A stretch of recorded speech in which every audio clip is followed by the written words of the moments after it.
آج تاج الشریعہ ساری دنیا میں علماء کے درمیان مثل آفتاب کے چمک رہے تھے۔ 10 کروڑ کم و بیش لوگ ان سے مرید، کم و بیش 10 کروڑ لوگ۔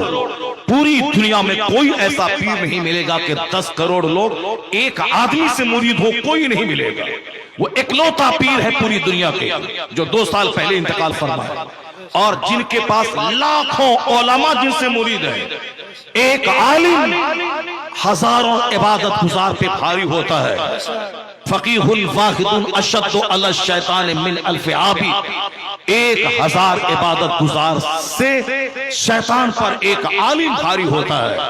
1000 عبادت گزار ایک طرف ایک عالم ربانی۔ اب جن کے مرید لاکھوں علماء ہوں، ان کی عزت کا اندازہ کون لگا سکتا ہے؟ ان کے بارے میں نے سنا ہے کہ جب وہ مصر پڑھنے کے لیے گئے، مصر میں جہاں الجامعۃ الازہر ہے، 3 سال وہاں رہے۔ اس 3 سال میں ان کے والد کا انتقال ہو گیا انڈیا میں، مفسر اعظم ہند کا، مگر وہ وہاں سے نہیں آئے، وہیں روز ہو کے رہے، اپنا پڑھتے رہے۔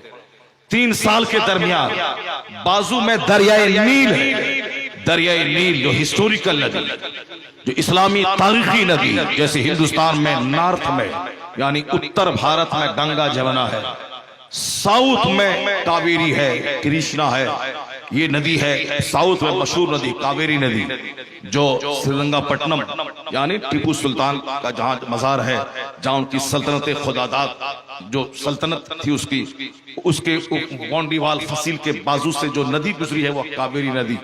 کہتے ہیں کہ ٹیپو سلطان نے جو مسجد بنائی تھی یہ آج سے 300 سال پہلے، 250 سال پہلے 1799 میں وہ شہید ہوئے، یہ 2022 ہے، اب آپ جوڑ لیں کتنے سال ہوئے۔ 250 سال پہلے ٹیپو سلطان نے جو مسجد بنائی تھی، میں دیکھا اس مسجد کو، بہت بڑا وضو خانہ ہے۔ کہتے ہیں کہ اس میں جاڑے کے زمانے میں ایک طرف گرم پانی آتا تھا، ایک طرف ٹھنڈا پانی آتا تھا، کوئی گیزر ویزر کچھ نہیں، کچھ ایسا سسٹم بنایا تھا، سیدھے دریائے کاویری سے پانی آتا تھا، ایک طرف گرم ایک طرف سرد پانی آتا تھا۔ بڑے بڑے انگریز سائنٹسٹ حیرت تھے کہ 300 سال پہلے اس وقت میں کیسی ٹیکنالوجی انہوں نے استعمال کی تھی کہ سردی کے زمانے کے لیے گرم پانی کا انتظام واقع۔ وہ دریائے کاویری کے کنارے ہے، بہت مشہور ندی، کرشنا ندی بہت مشہور ہے، جس طرح ادھر گنگا جمنا ہے وہاں کاویری ہے۔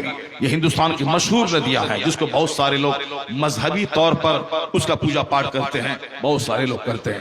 اسی طرح سے اسلامی تاریخ میں دریائے دجلہ جو بغداد کے بیچوں بیچ جو ندی گزری ہے، الحمدللہ اس ندی کو بھی دیکھنے کا شرف حاصل ہوا۔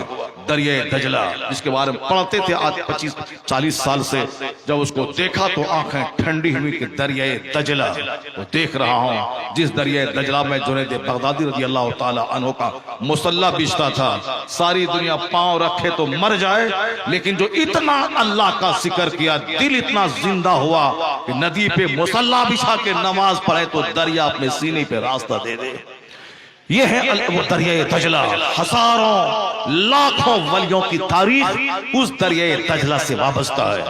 دریائے دجلہ بغداد کے بیچوں بیچ سے گزرا ہے اسلامی۔ اسی طرح دریائے نیل ہے، جو دریائے نیل پہلے سوکھتا تھا، وہاں کے لوگ پانی کے لیے ایک جوان لڑکی کو بھیٹ چڑھاتے تھے، تب وہ دریا آباد ہوتا تھا۔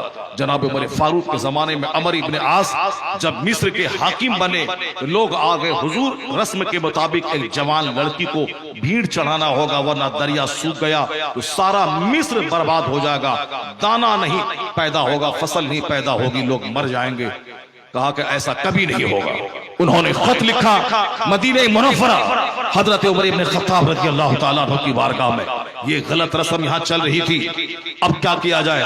عمر فاروق اعظم نے ایک خط لکھا دریائے نیل کے نام، دریا کے نام خط لکھا۔ جو اللہ کا ہو جاتا ہے ساری خدائی ان کی ہو جاتی ہے، جو اللہ کا نام نہیں لیتا ہے ان کی بات بیوی بھی نہیں مانتی ہے، ان کی بات بچہ بھی نہیں مانتا ہے، ان کی بات پڑوسی بھی نہیں مانتے ہیں۔